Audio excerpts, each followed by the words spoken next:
Hi guys, my name is Susan Morales and my YouTube channel focuses on learning how to follow Jesus in an everyday kind of way, and we explore topics having to do with Christianity, theology, and apologetics. Today I am recording this video, dedicating it to my Patreon. Thank you for your support. I'm going to be just doing a live update on this video, talking about a few different topics. And so first of all, I want to just share that today's my birthday, and I have turned, I'll let you guess first, and then I turned 36 years old. Yay! And I want to share it because I don't want to be that person that doesn't like to say how old they are. I want to just own it. So yeah, 36 years old. I was kind of going through a little experience like this whole week because I was getting some drinks for the celebration, and the lady didn't card me, and that was like the first time someone doesn't card me at the grocery store. And I was thinking, oh, okay, that means, I don't look like that underage person anymore. And then the other day someone did card me, so at a different store, and I'm like, oh, okay. But it's just one of those things. Like I say this jokingly, but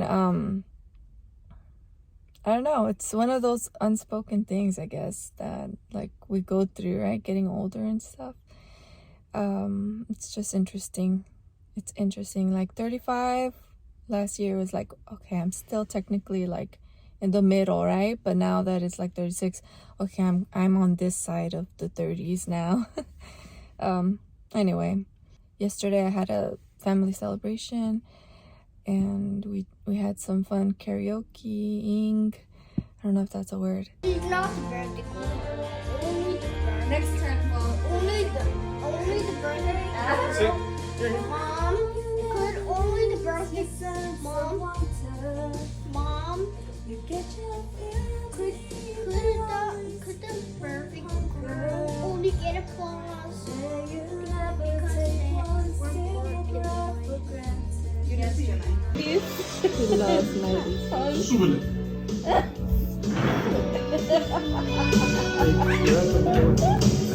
Keep looking for something I can't get.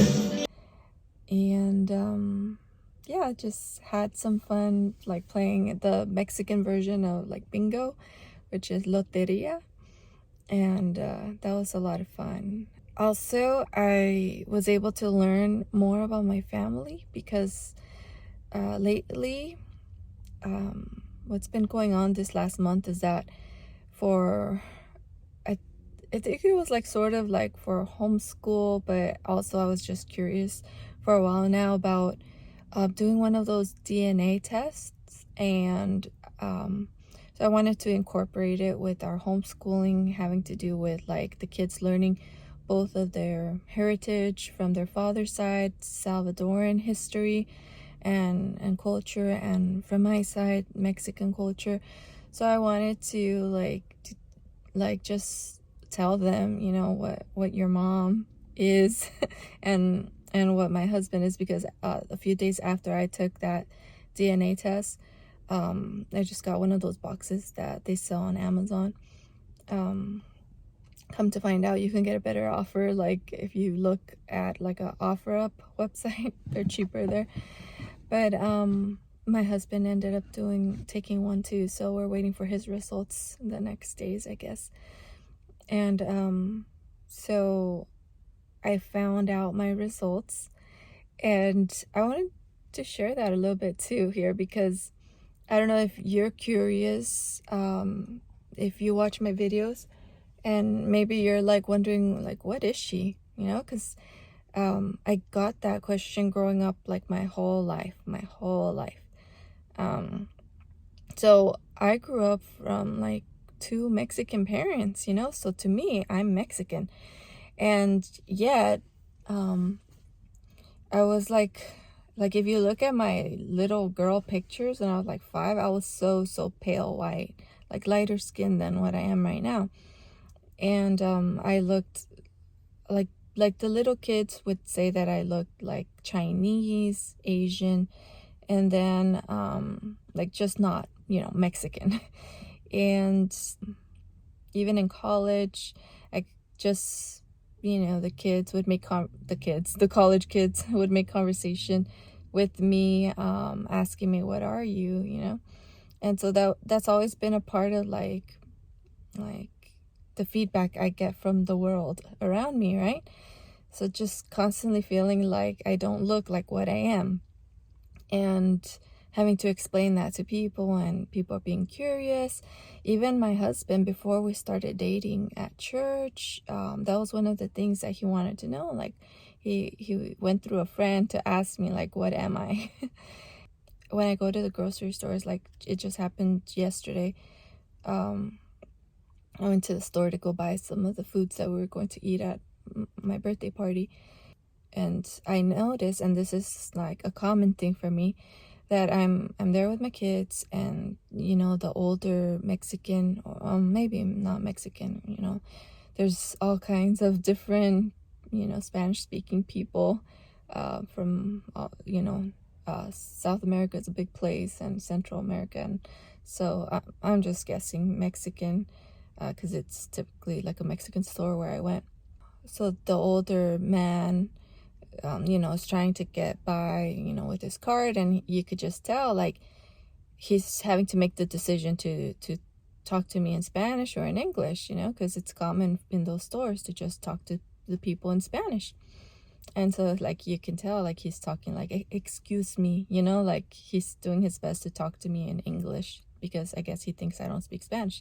And then in the cashier, when I'm paying, also they can choose to speak to someone in Spanish, but they always talk to me in English, and I just always notice that, and sometimes I'll like talk to them in Spanish just to let them know, hey, I'm Mexican, I speak Spanish. I was teasing myself, like I was laughing with my sister the other day, saying that I need a shirt that says I am a Mexican. I am a Mexican, just so people know. But so all of that to say, that's the background. So it's like I always had like these like questions, like, is there something else going on in my DNA, that how come people don't just know that I'm Mexican, right? How come I keep getting all this questions about like if I'm like from South America, or if I'm like Asian.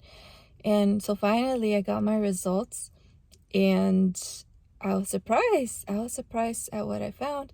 The results were that I am like a slightly more percentage, so it's almost like half, right? It's almost half. So there's a little more of one, and then a little less of the other, and then like really small amounts, like maybe 2% and lower percentages of other, which was really interesting. What? Your DNA suggests your ancestry is 49.2% Spanish and Portuguese, with ties to 8 other populations. A tiny bit of Jewish. Woo! That's And then Jewish.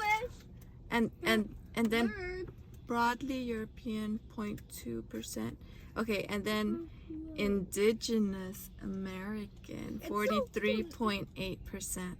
So the main one that I got was European, so it's Spanish, Portuguese. And then the next one, I think it says just indigenous, and it goes into specifics, which has to do with Mexico. They got it right. And so it turns out I am a Mexican. But it's really interesting because now I feel like closure because people, like have a hard time identifying me as Mexican. And now it makes sense. Oh, okay. So technically my genetics test is telling me that there's a little more of like that Spain side or Portuguese side. So that would make sense why it's like people are a little confused, right? And it's really interesting because now it makes me, and I'm sure my kids also, more curious about learning about the history of the people over there, and it's really cool. And then the other thing is that it has started this curiosity for my husband to also know more about his past ancestors, and for us to dig into that history of our parents, our grandparents. So I'm like looking forward to making a family tree and really like passing on this information down to like my kids, right? Because otherwise you lose your history.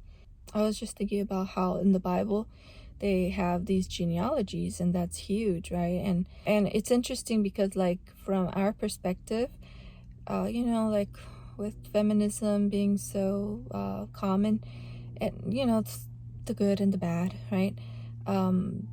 We can tend to project our current worldview to think, oh, the genealogies in the Bible are just so patriarchal, and like they didn't care about the women's side. But it just, in light of that, it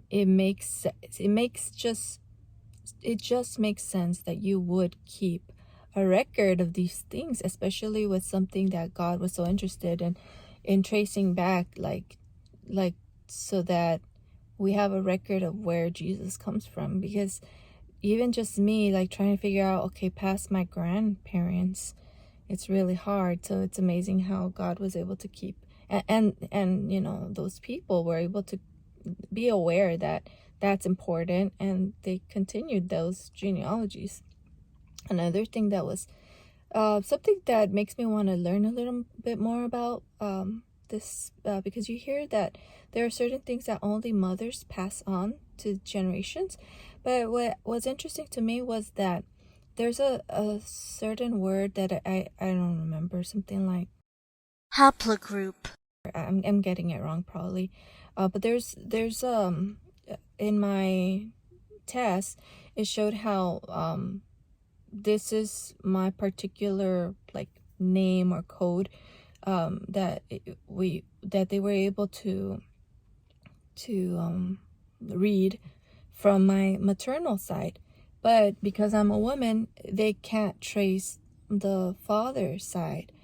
So I was just wondering, like, I wonder if God, in his knowledge, the way that he would be best to track these, doing his own genetics test, so to speak.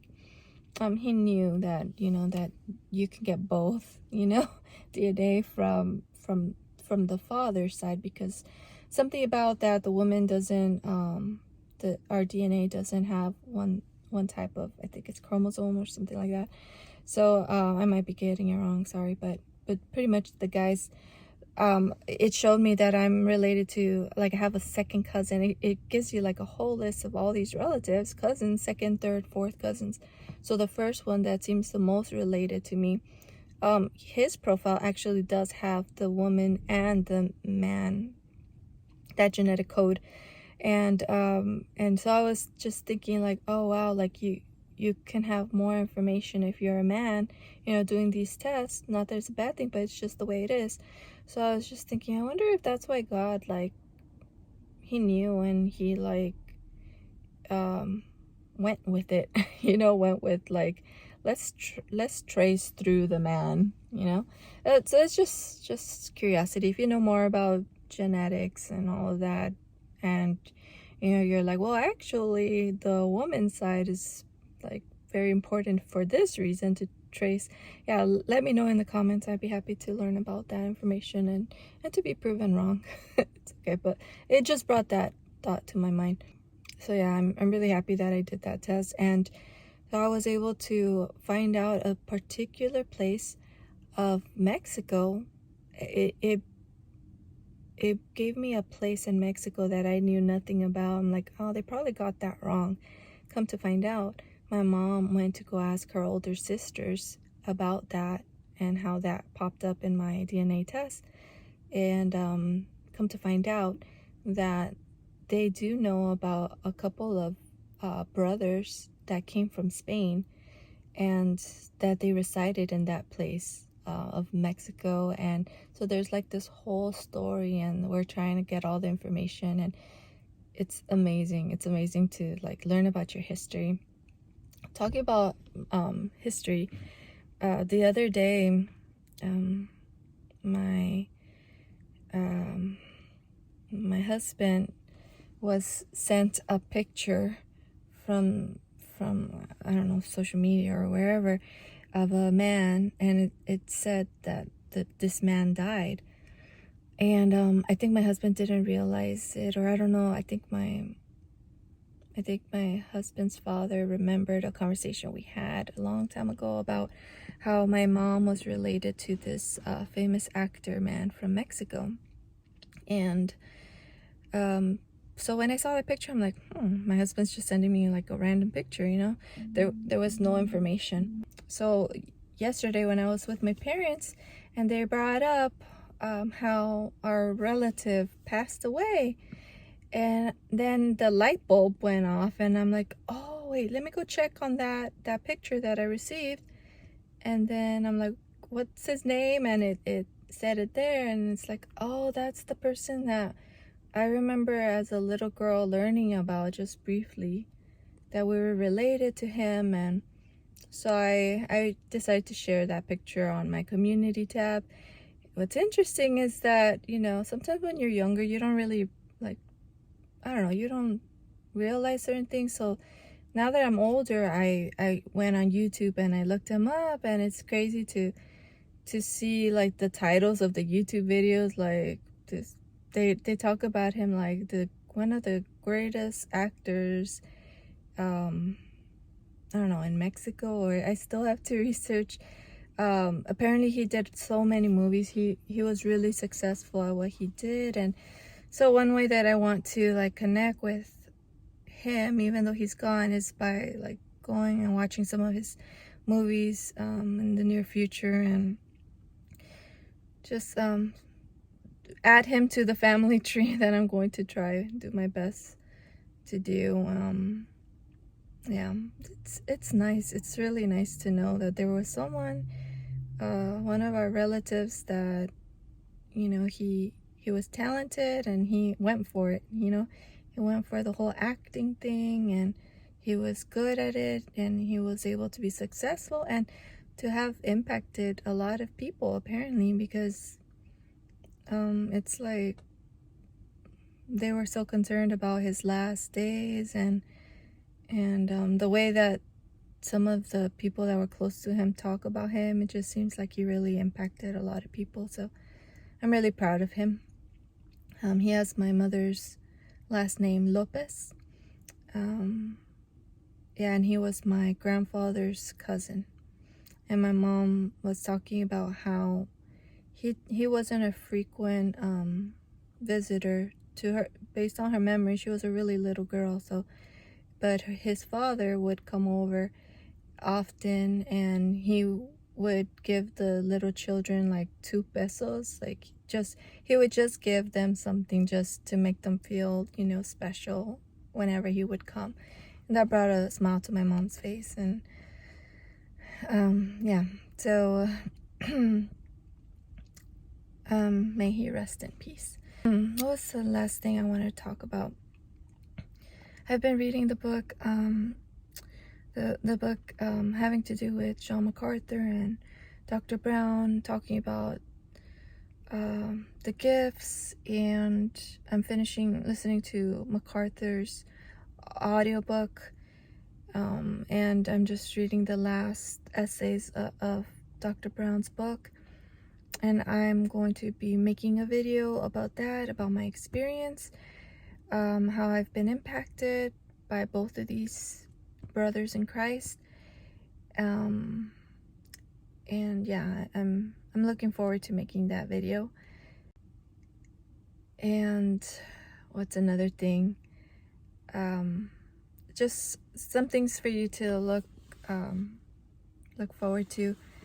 I have a interview scheduled with Dr. Sean McDowell coming in April, on the evidence for the apostles, about how do we know that they actually, like, what's recorded in the Bible is true about them, about their fate, how they died and things like that. Also, I might be getting an interview with a well-known person that left the LGBTQ community. He's a well-known author, and so I'm just having to go back and follow up with him. And another thing that I'm hoping I can do before those interviews is a book review on, if you follow the Duggars, Jessa, no, not Jessa, sorry, Ginger Duggar. Oh, she used to be Duggar, now she's Wualo.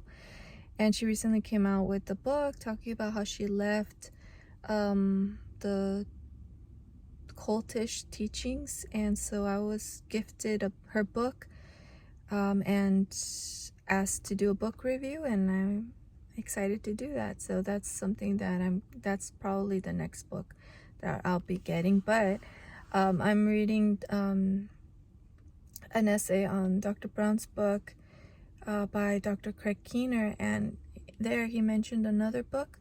He continues to talk about the topic of the evidence, the biblical evidence for why we can be confident that the gifts are still operating and are for us today and for the church. So I intend to continue the topic of that, like making a case for why it's not unbiblical for you to hold to like charismatic Pentecostal views, and just exploring more of that, because it is in my background.